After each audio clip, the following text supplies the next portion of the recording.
Hi all, this is Skate, and this is the iconic IS-5. It's a fantastic tank. It's probably the best value for money tank in the game. And it's a bit of a tyrant at tier 8. It kind of rules the roost a bit. I know. Shock horror, a tier 8 Russian heavy ruling the roosts. It's unheard of. In all seriousness though, this is a bloody good tank, and once you hit tier X clan supply, it only costs 1,500 gold. The camo costs virtually the same thing for it, so tier for tier, bang for buck. If you're looking to keep your gold for something and you haven't bought one of these, you need one of these. They make damn good credits as well. I mean, 1,500 gold for a very good Russian tier 8 tank. He should move. You don't sit there when you've been spotted. Yeah, you can't beat the value on this thing. It's got really good mobility, it's got great armor, and it makes credits like no tomorrow. I mean, yeah, granted, okay, you've got to work to tier 10 clan supply. Probability is you're going to end up there anyway if you are playing this game regularly. So that's something that'll just happen naturally. And then when it does happen, get yourself one of these if you haven't already. Mine has been in my garage for a long time. I've had this tank for ages. But all those things I've just said, I kind of don't I kind of don't really enjoy the tank too much. I find the playstyle a little predictable. Yeah, I imagine there's so many of you going, but Skate, what's so bad about predictability? It doesn't really scream excitement. Yeah, if you want to improve win rates, take one of these. Hell, platoon 2 of these and it's nasty as anything. But the gun is very good, but it's just stereotypical Russian gun. As in, you can pull off some crazy long-range shots, which just should not happen, and then when you need your gun the most, and there's something directly in front of you, you are fully aimed in, and somehow your shell ends up flying off miles up in the air, nowhere near anything. That can become somewhat frustrating. What goes in your favour though is the amount of shots you bounce in exchange. It's just ridiculous.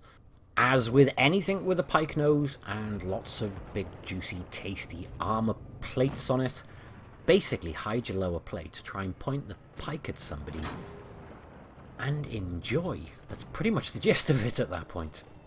And I think it's an incredibly forgiving tank. I mean, you get bounces just like a tier 10 with the IS-7, off the side or off the angled rears, in some strange way that just should not happen. And it's slightly amusing, but it's forgiving, and I think it's good for all players for that reason. I just personally find it... Do you know what I mean? Really bad at explaining this part. I just find it a little bit unexciting. Which of course just falls down to personal preference. I mean, I don't like the 5 degrees of gun depression. That's somewhat frustrating. But none of this says that this is a bad tank. It's just personal preference on playstyle of tanks.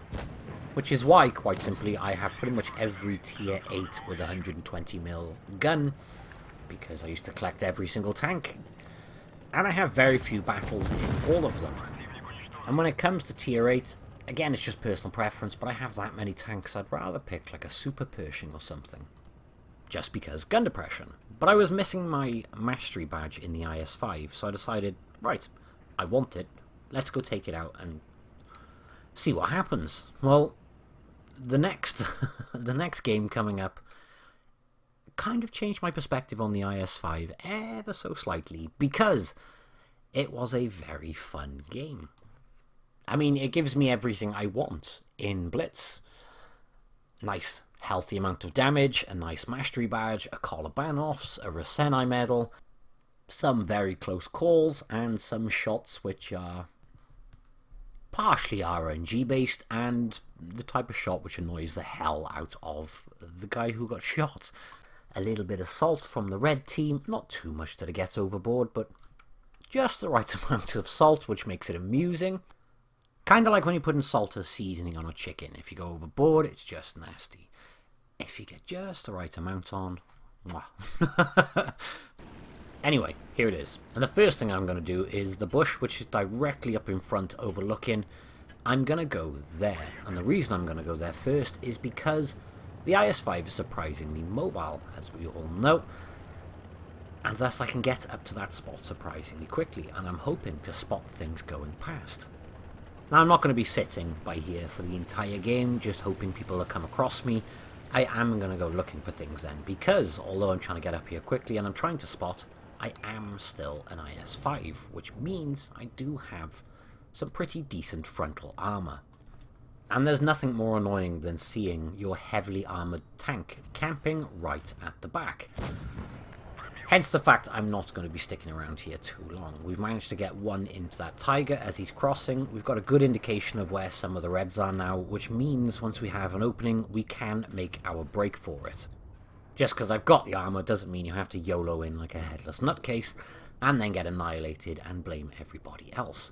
It doesn't work like that, which is why you have to look for your opening, your break, and then you can use your armor to your advantage by putting it in the right situations. I want to comment on that quickly because I didn't fire at that tiger, and the reason I didn't fire is because I don't think it was a very reliable shot, and potentially wasting a shot which I could have used elsewhere. For example, now I'm going to make my break for it, and I'm going to be needing the shell I have already preloaded. Now, we have greens on one side, which is why I am pushing the other side. At least I can be a distraction and cause sufficient damage to the tiger while we are in this circumstance. He's completely ignoring me, though, because he wants to go reset the cap, which he's done. Which means I've got a free back end of the tiger too. So, no need to exchange any damage there. Now, the next one. This isn't a good situation or place to be putting my IS-5 because I'm coming up over the ridge, giving that J-Panther free reign on the bottom of my tank. However, taking that one shot off him has allowed me to rush towards him and finish him off very quickly. So it's worth trading the hit points sometimes, and I'm trying to turn around as quick as I can because here comes a Borsig. Now, I decided to rush the Borsig because if I can build up enough momentum, load a HE shell, I should be able to do tremendous amounts of damage to him. However, coming down the hill, I gave him a huge advantage on my lower plate. As you can see though, he has the big gun, which means I'm going to reload quicker than him. Only just, but I am going to reload quicker than him. And by ramming him, I did a large amount of damage, which means we pretty much finished that guy in 2 shots. Next up, the Tiger 2, who has bounced 2 shells off the side of my tank. Note I load a heat shell ready to go through the front of his armor, but I switched to APCR very quickly because as he turns, I had a clear shot on his side. So A, no point wasting the heat or the credits, and B, more importantly, I get to do that bit more damage by making sure I use the correct shell. Easy as that. My plan here is to actually flank that Tiger P while he is distracted and all 3 of the other reds around the other side. But then I noticed Drac making his way up. So I'm going to get one over the top of the rock, which I don't think he was expecting to come down. And now I can continue to try and help this guy with the Tiger P. Because now I've got the back. However, the other guy's dead, so it leaves me versus an ammo-racked Tiger P. And now I'm stuck against an IS-5 and an IS-3. Now, I need to rely solely on my armor now, which is why I'm keeping my tank up here rather than just trying to head down the hill, because it makes my armor very vulnerable down the hill. One guy decided to pop up, which kind of proves my point because we managed to lay one straight into him. I'm trying to push in close to this guy so we can't use his gun depression on my lower plate.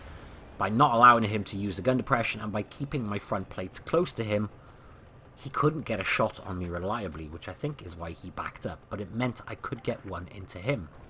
Now in this circumstance right now, I have just over his average damage roll. Would you risk it and gamble it though? I mean, that is a gamble at that point. If I go rolling down the hill, give him the weakest points of my armor, he could get a slightly high damage roll. And by having a slightly high damage roll, he could finish me off, and that's it. Game ruined. So I'm not risking it, which is why I'm looking for ways to try and get down to him without overexposing myself in any shape or form.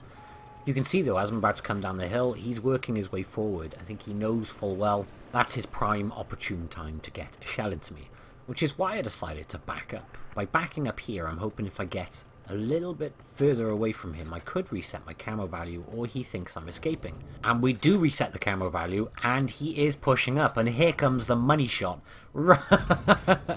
right underneath the other dead tank to finish the game. I'm not going to lie and try and play it cool. I was very happy with that shot. Now, you can see the IS-5 in chat, just wondering how that happened.